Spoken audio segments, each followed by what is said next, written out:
Welcome back. We're at lesson 3 now in our intermediate series. So we're going to continue on with the B part of the polka in G major. Just a reminder, we're capoed on the 5th fret and we're using D shapes. So we're thinking in parallel here. When you get a little bit more used to it, you don't have to try to think of everything all at once, but as long as you're doing it and maybe thinking about it sometimes or afterwards. So we're going to continue with the polka, and you'll be really quite glad to hear that essentially all the chords are the same for the first and second part. So in fact we will do all the same chords for the second part, but we can think about a couple of little substitutes if we would like. So this is intermediate level, so this is the level we're trying to get a little bit more sophisticated, think about a couple of little variations that we do. So just to remind you of the second part, it goes like this.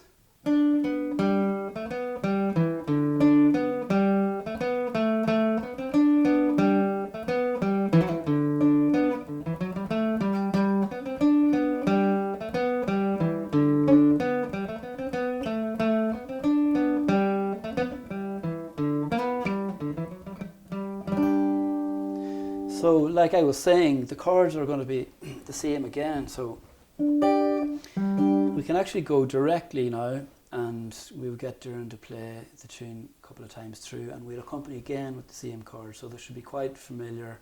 You should have these really under your fingers at this stage, and then we'll talk about a little couple of choices for maybe variations. So after 4, 3, 4.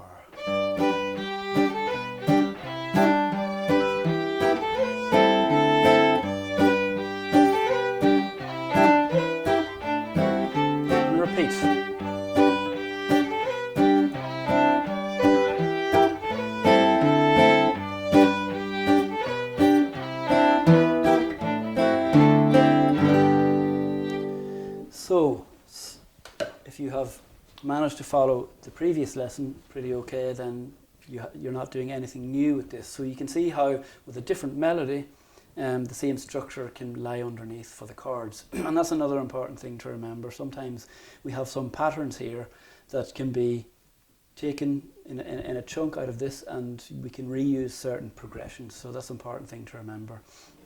In particular, this progression. This is quite a common progression in all forms of Western music, and if we do something that some accompanists and a lot of people may reference a style of talking about accompanists, painting by numbers. This is what you would call like a 1, 6, 2, 5, and 1, 6, 2, 5 is a very common progression in lots of music, and you'll see it popping up. So we can take that chord structure and apply it in lots of tunes and places. We'll play through the tune once now, and first part and second part, and I'll be using the same chords for first and second part, and Doireann will be playing the tune, which will be alternating between A and B part, and we see that the chords equally suit both first and second part melodies. So after 4, 3, 4.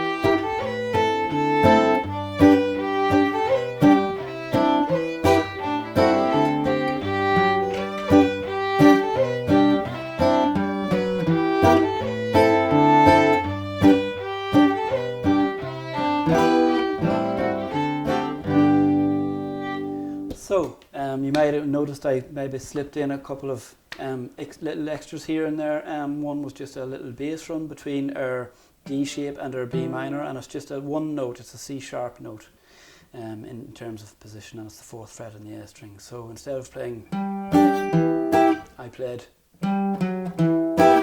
So this can be a nice little thing for a run, it's like a piano style. Instead of, we had. Okay, so these are little extras we can do.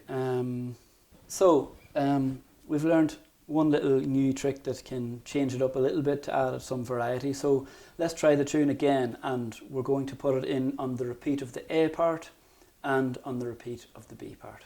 Okay, so after 4, 3, 4.